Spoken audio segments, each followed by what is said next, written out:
किसी ने उसकी मदद नहीं करी। बोल रहे थे ठंडा पानी है, हम नहीं जाएंगे अंदर, इसमें सरिया है अंदर, हम नहीं जाएंगे। ठीक है जी। इस मौत का जिम्मेदार सच्चाई बताए तो सरकारी महकमा है।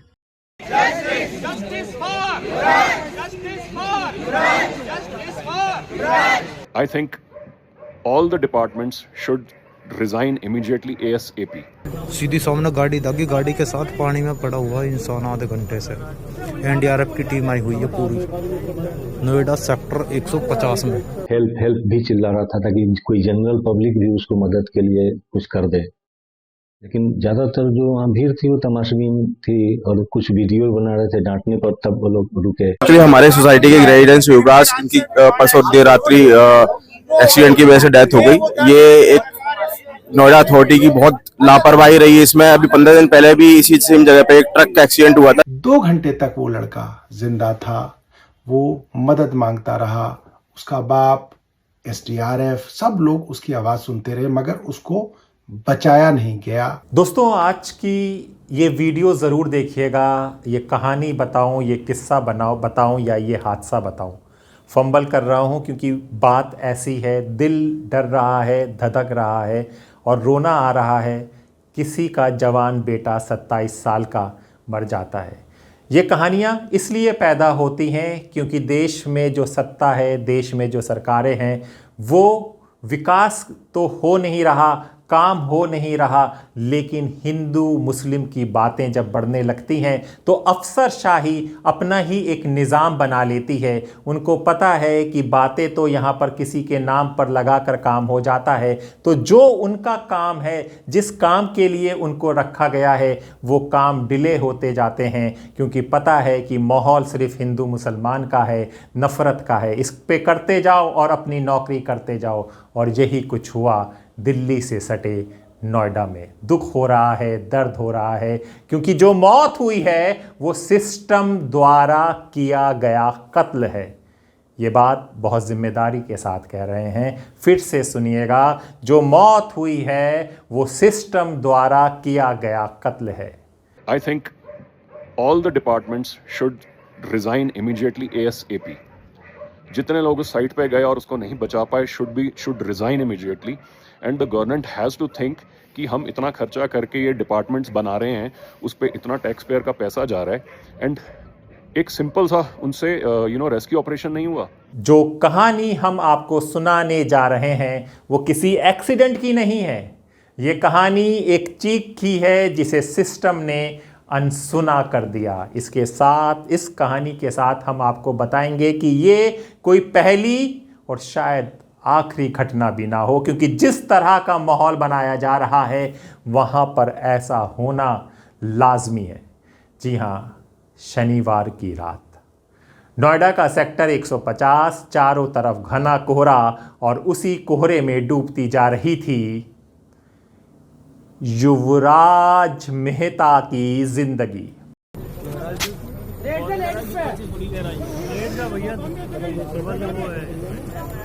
सीधी सामने गाड़ी दागी, गाड़ी के साथ पानी में पड़ा हुआ इंसान आधे घंटे से।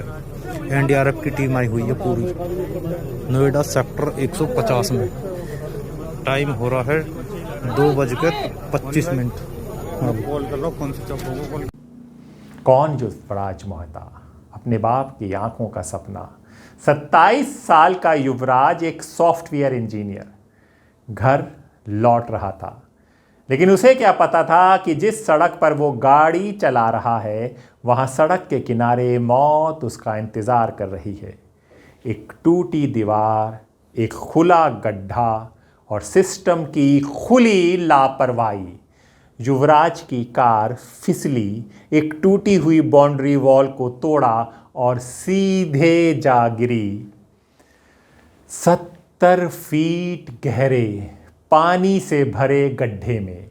वो गड्ढा कोई अचानक बना गड्ढा नहीं था। जी हाँ, ये वही गड्ढा था। सुनिएगा, ये बात आपको समझ में आएगा कि किस तरह अफसर लोग काम कर रहे हैं। जब देश में सांप्रदायिकता बढ़ाई जाती है, नफरत बढ़ाई जाती है, तो किस तरह से अफसरशाही बिहेव करने लगती है।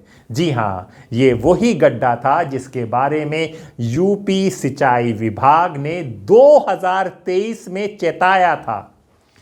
पत्र लिखा गया था, बजट पास हुआ था, लेकिन काम नहीं हुआ। क्यों? क्योंकि सिस्टम को चेतावनी नहीं, मौत के बाद फाइलें चलानी आती हैं, और ये हकीकत बनता जा रहा है।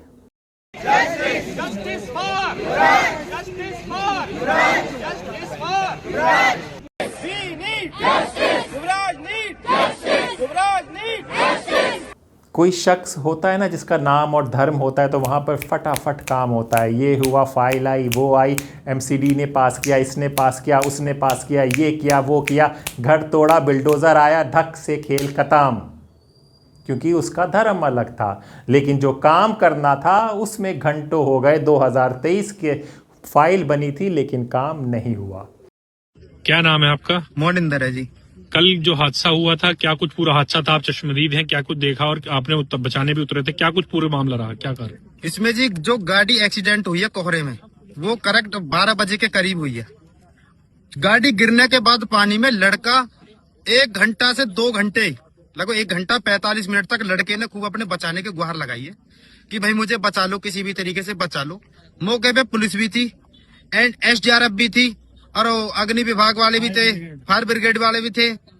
किसी ने उसकी मदद नहीं करी। बोल रहे थे ठंडा पानी है, हम नहीं जाएंगे अंदर, इसमें सरिया है, अंदर हम नहीं जाएंगे। ठीक है जी। इस मौत का जिम्मेदार सच्चाई बताए तो सरकारी महकमा है। ठीक है जी। जब मैं आया हूँ 1:45 पे यहाँ आया हूँ, मैंने आके देखा है तो SDRF वाले सिड्डी पे बैठ के बोल रहे थे कि इसमें ठंडा पानी है, सरिया, हम अंदर नहीं जाएंगे।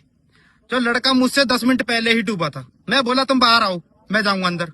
वो बाहर आए, मैंने अपने कपड़े उतारे, मेरे कमर पे अपने पर रस्सा बांधा और कम से कम 50 मीटर अंदर गया मैं, और कम से कम 30 मिनट मैंने वो लड़का ढूंढा अंदर इस पानी में। रात 1:45 बजे 30 मिनट तक मैंने वो लड़का ढूंढा, ना तो मुझे गाड़ी मिली, नहीं मुझे लड़का मिला। फिर ढूंढने के बाद मैं आ गया और आपने उसके बाद 5:30 बजे मैं यहाँ से गया हूँ। 5:30 बजे तक ना ही तो लड़का निकला था, ना ही गाड़ी निकली थी। उसके बाद मैं क्या कहूँ कि मैं तो अपने घर चला गया था और मुझे कुछ नहीं पता इसके बारे में। वो बेटा, वो लड़का, वो इंजीनियर 2 घंटे तक चीखता रहा। युवराज था उसका नाम, परिवार का युवराज था। उसके परिवार के मुताबिक युवराज कार से बाहर निकल आया था। कार की छत पर खड़ा होकर करीब 2 घंटे तक मदद के लिए चिल्लाता रहा। आवाजें थीं, लेकिन संवेदनाएं नहीं थी। कोहरा था, लेकिन उससे ज्यादा घना था सिस्टम की बेरुखी। मेरा बेटा तो बचाव के लिए संघर्ष कर रहा था और हमको बोल रहा था, रिपीटेडली बोल रहा था फोन पर जब भी बात हो रही थी कि पापा बचाओ, पापा बचाओ, हेल्प हेल्प भी चिल्ला रहा था ताकि कोई जनरल पब्लिक भी उसको मदद के लिए कुछ कर दे। लेकिन ज़्यादातर जो वहाँ भीड़ थी वो तमाशबीन थी और कुछ वीडियो बना रहे थे डांटने पर, तब वो लोग रुके। और जो वहाँ पर कर्मचारी या अधिकारी थे वो सक्षम नहीं थे तैर कर उसको बचाने का। मतलब तैराकी नहीं था उनके पास या गोताखोर नहीं था। बोट का भी अभाव था, बोट भी नहीं था। बोट भी, जो बोट उन्होंने SDRF के साथ, वो बोट अगर उस समय यूज होता मेरा बेटा बच जाता। कैसे गुजर रही होगी उस बाप का दर्द, वो ही समझ पा रहे होंगे।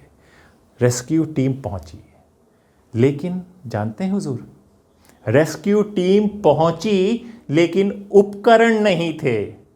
सीढ़ियों का इंतजार, क्रेन का इंतजार, SDRF का इंतजार, और तब तक पानी ने युवराज को निगल लिया।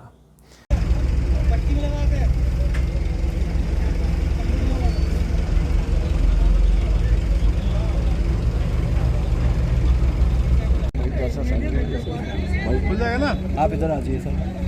नहीं भाई, हमें भी रेस्क्यू करना पड़ेगा थोड़ी देर, देखो आगे नाला। नहीं यार, कोई बात हमने पकड़ लिया, ऊपर से इधर कर लेंगे सर के साथ।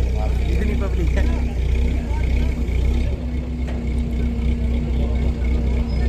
जो मत जाओ, रुकिए ना, ज़्यादा आगे नहीं, आगे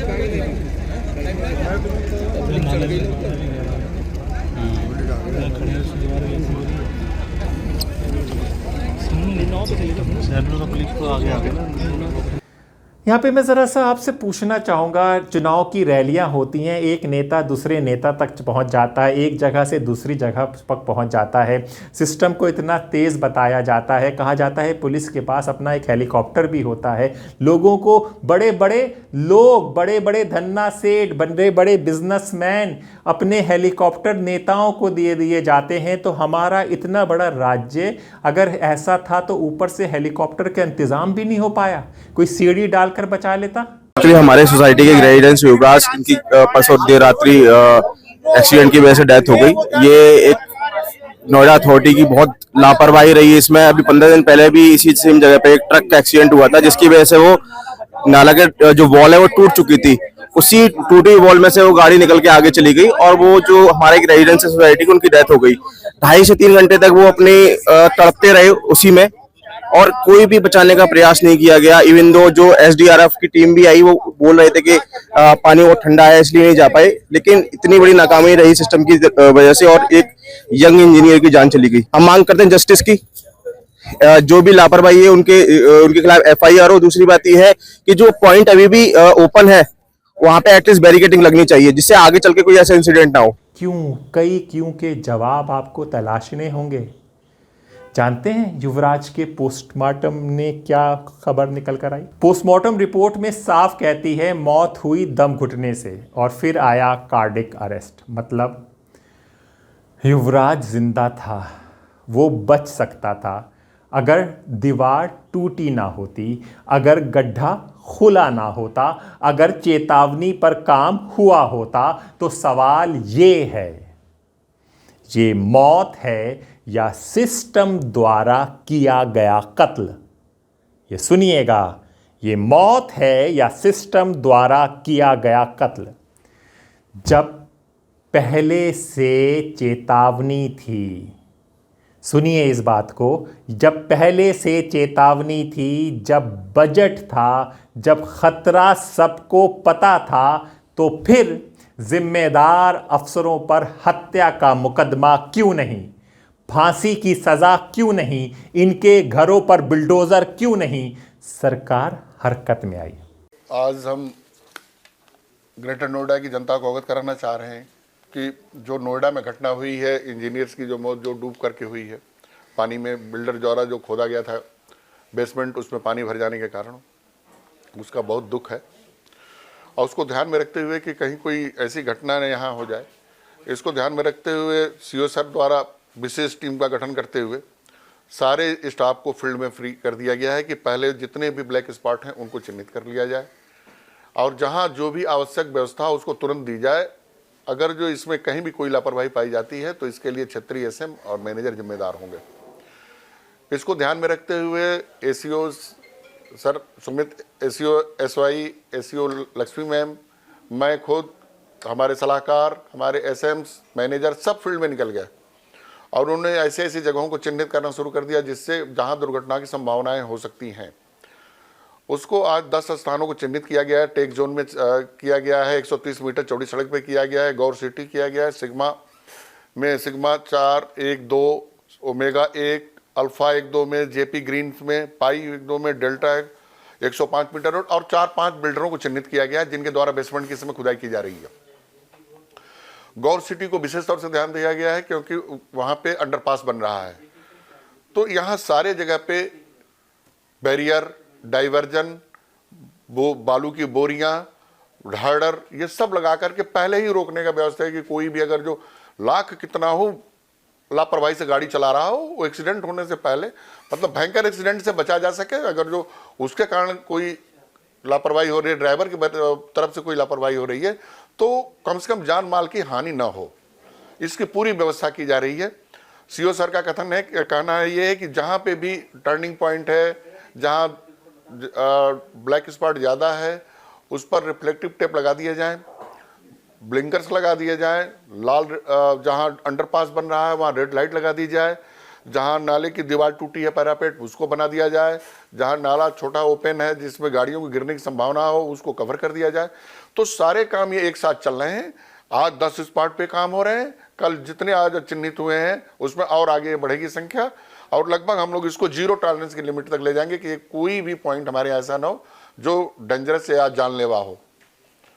और मेरा जनता से भी अनुरोध है कि मौसम यदि खराब है तो कम से कम वो विशेष परिस्थितियों में ही निकलें वो, अन्यथा भरसक प्रयास करें कि वो घर से न निकलना पड़े। सरकार ने क्या किया सुनिए, बहुत दिलचस्प बात है, लेकिन क्या ये काफ़ी है? माननीय मुख्यमंत्री ने संज्ञान लिया, नोएडा अथॉरिटी के सीईओ को हटाया गया।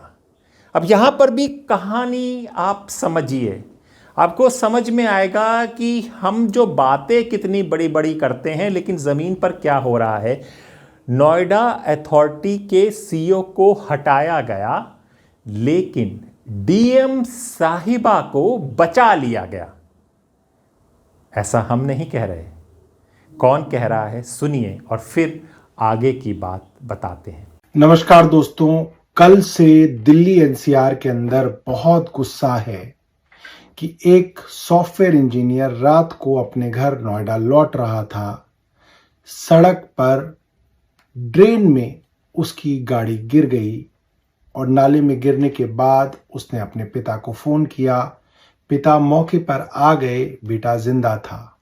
पुलिस भी आई, फायर ब्रिगेड भी आई और वहां पे एसडीआरएफ भी आई, स्टेट डिजास्टर रिलीफ फोर्स, जिसका काम है इस तरीके के रेस्क्यू ऑपरेशंस करना।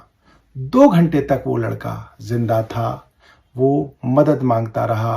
उसका बाप, एसडीआरएफ, सब लोग उसकी आवाज सुनते रहे मगर उसको बचाया नहीं गया, वो वहीं पे डूब के मर गया। एसडीआरएफ और आसपास के लोग और विटनेस बताते हैं कि वहां पे जो जवान उसको बचाने आए एसडीआरएफ के, वो पानी में नहीं कूदना चाहते थे क्योंकि पानी बहुत ठंडा था और पानी में शायद सरिये थे।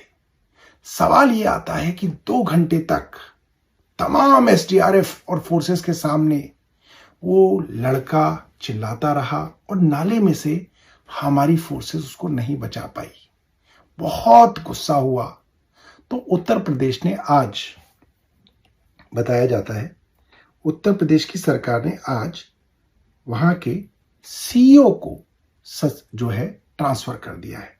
तो हमारा इंटरेस्ट हुआ कि जाने कि भाई ये सीईओ का क्या काम होता है और नोएडा के डीएम का क्या काम होता है। नोएडा के डीएम इसलिए इंपॉर्टेंट है क्योंकि नोएडा के डीएम भारत के chief election commissioner Gyanesh Kumar ji की बेटी है। तो हमने सोचा कि एक बार पता करें कि किसकी क्या ड्यूटीज होती हैं। तो जो ड्यूटीज ऑफ नोएडा डीएम है,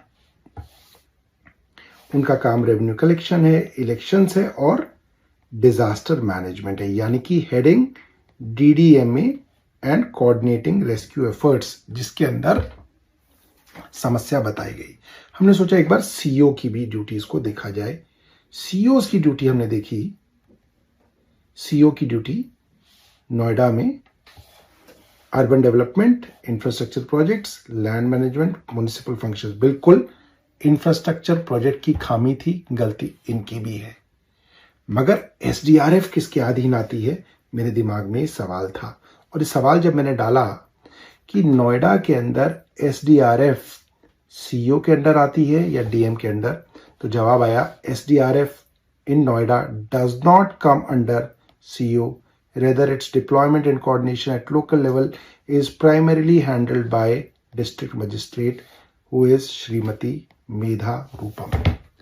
तो अब मेरे मन में सवाल ये आता है कि जब ये काम डीएम का था, मेधा रूपम जी का था, तो ट्रांसफर जो है सीईओ को क्यों किया जा रहा है? क्या सिर्फ इसलिए तो नहीं कि मेधा रूपम के जो पिता हैं वो भारत के चीफ इलेक्शन कमिश्नर हैं ज्ञानेश कुमार जी, जो कि एक पावरफुल ब्यूरोक्रेट हैं, सरकार के बहुत करीब हैं और भारतीय जनता पार्टी की मदद करने के आरोप उनके ऊपर लगते रहे हैं। इसलिए उनकी बेटी को बचाने के लिए सीईओ को ट्रांसफर तो नहीं किया जा रहा? ये सवाल मेरे दिमाग में था, आप भी सोचिएगा। धन्यवाद।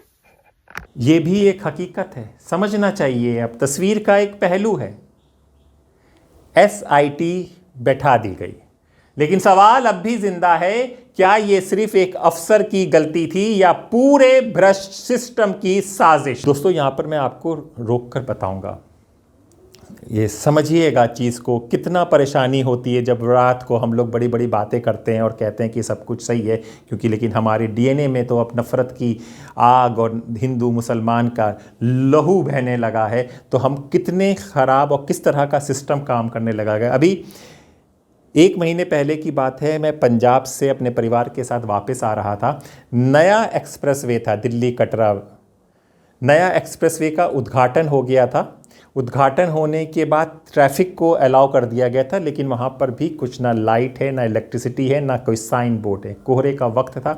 अचानक सड़क का एक डेड एंड था, उससे पहले लोहे लगा दिए जाते हैं, अंधेरे में कुछ नहीं दिखा जाता है। वहाँ से एक यू टर्न था, मेरी अपनी गाड़ी उस पर टकराती है, उछलती है, तीनों पहिए फटते हैं, आगे से होता है और एकदम डेड एंड पर जाकर अपने आप रुक जाती है। बच गई ज़िंदगी, हम युवराज की तरह हमारी ज़िंदगी नहीं गई, खैरियत से हम लोग बच गए। लेकिन उसके बाद जो परेशानी हुई जानते हैं, जो वहाँ पर 1033 पे कॉल किया गया, काफ़ी देर के बाद वो आए तो उनके पास कोई भी सामान, कोई भी सुविधा नहीं थी। वो हमारी गाड़ी किया की थी, किया का टॉप एंड मॉडल था, तो उसमें एक SOS बटन था। तो जब उस बटन को दबाया गया तो किया की तरफ से हेल्प आई, उन लोगों ने हमारी मदद की, कोई सरकारी मदद और कोई भी चीज़ें नहीं मिली।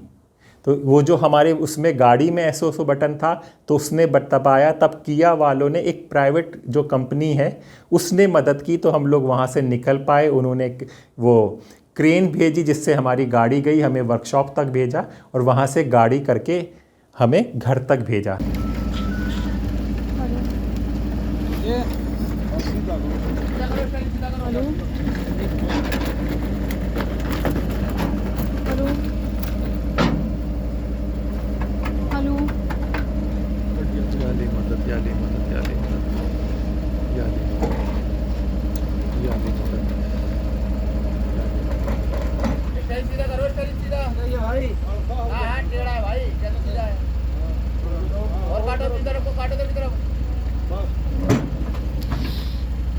लेकिन जो सरकारी सिस्टम था उनके पास कुछ भी नहीं था। वो आके खड़े ज़रूर हो गए थे काफ़ी देर के बाद, लेकिन उनके पास बचाने का, ले जाने का, अगर वहाँ पर कुछ हो जाता, एक्सीडेंट हो जाता, चोटें लग जाती, तो किस तरह से शायद आज हम आपको ये खबर नहीं सुना रहे होते। तो ये चीज़ें बड़ी कॉमन हैं, हो गई हैं, क्योंकि सिस्टम में जो अधिकारी लोग हैं, और यही हमारा हमेशा से सवाल रहा है। स्वतंत्र ने हमेशा यही सवाल उठाया है, जब दिल्ली की झुग्गी झोपड़ियाँ भी गिरती हैं और जब तुर्कमान गेट की मस्जिद पर भी एनक्रोचमेंट का हुआ था तो सामने MCD का दफ्तर था। तो हमारा यही कहना है, जब चीज़ें हो रही होती हैं तब ये अफसरशाही, तो ये नौकर, जो सरकारी नौकर हैं, जो मुलाजिम हैं, ये लोग क्या कर रहे होते हैं? बिना इनकी मदद से, बिना इनकी नज़रअंदाजी से क्या काम हो सकता है? ये एक सवाल है, आप इसका जवाब दीजिएगा। जी हाँ, पूरे भ्रष्ट सिस्टम की साजिश होती है। आखिरी सवाल, कब तक? लापरवाही को दुर्घटना कहा जाएगा? कब तक मौत के बाद कार्रवाई होगी? और सबसे बड़ा सवाल, क्या हम फिर किसी अगले युवराज का इंतज़ार कर रहे हैं जो इसी तरह आवाज़ें लगाता रहेगा और सिस्टम खामोश होगा, क्योंकि उसे उसकी मौत के बाद कार्रवाई करनी होगी। नमस्कार।